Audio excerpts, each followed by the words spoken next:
السلام علیکم. آج کا ہمارا عنوان ہے لفظ کی اقسام. لفظ کی اقسام پڑھنے سے پہلے ہمیں لفظ کے بارے میں علم ہونا چاہیے کہ لفظ کسے کہتے ہیں. انسان اپنی زبان سے جو کچھ بولتا ہے اسے لفظ کہا جاتا ہے، مثلا قلم، کتاب، روٹی، پانی وغیرہ. لفظ کی دو اقسام ہیں، کلمہ اور محمل.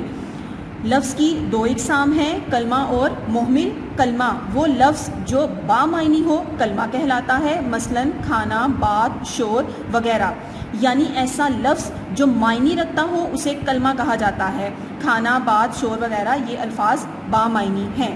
محمل وہ لفظ جس کے اپنے کوئی معنی نہ ہو لیکن عام بول چال میں بامعنی لفظ کے ساتھ بولا جائے، محمل کہلاتا ہے. مثلا کھانا کے ساتھ وانا، بات کے ساتھ چیت، شور کے ساتھ شرابہ.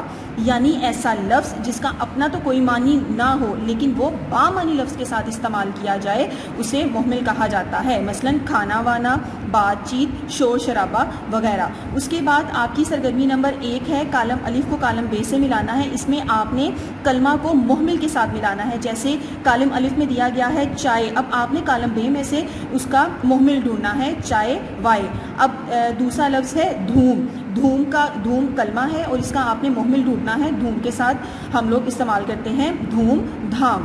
اسی طرح باقی کے الفاظ آپ نے خود سے کرنے ہیں. اس کے بعد سرگرمی نمبر 2 ہے، ذیل کے جملوں میں سے محمل الفاظ الگ کر کے لکھ لیے. یہ ایک سائڈ پہ جملے دیے گئے ہیں، اب اس میں سے ہم نے محمل الفاظ کو تلاش کر کے اگلے میں لائن میں لکھنا ہے محمل جس کے کوئی معنی نہیں ہوتے. اب جیسے نمبر 1 ہے، گپ شپ میں وقت ضائع نہیں کرنا چاہیے. اب اس میں جو شپ لفظ ہے اس کا کوئی معنی نہیں ہے تو وہ محمل لفظ میں لکھا جائے گا. اس کے بعد اگلا صفحہ ہے صفحہ نمبر 9. اس پہ سرگرمی نمبر 3 ہے، مندرجہ ذیل خالی جگہ محمل الفاظ کے ساتھ پر کیجیے. بزرگوں کی بات ڈیش میں دخل نہ دو. اب بات کلمہ ہے، اب اس کے ساتھ ہم نے کوئی محمل لفظ استعمال کرنا جو کہ روزمرہ زندگی میں ہم لوگ استعمال کرتے ہیں، بات چیت. اس کے بعد سرگرمی نمبر 4 مندرجہ ذیل محمل میں سے 5 بامعنی الفاظ لکھیں.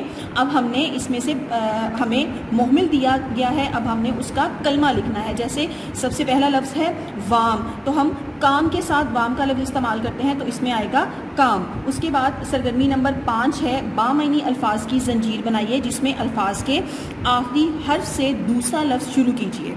اب امتحان، نماز، زمین، نور، بات، تاج وغیرہ. اسٹوڈنٹس امید کرتی ہوں کہ آج کا یہ سبق آپ سب کو سمجھ آ گیا ہوگا. یہ ہمارا صفحہ نمبر 8 اور صفحہ نمبر 9 کا کام تھا. اگر اس میں سے آپ کو کچھ سمجھ نہیں آیا ہے تو آپ مجھے کمنٹ کر سکتے ہیں. شکریہ، اللہ حافظ.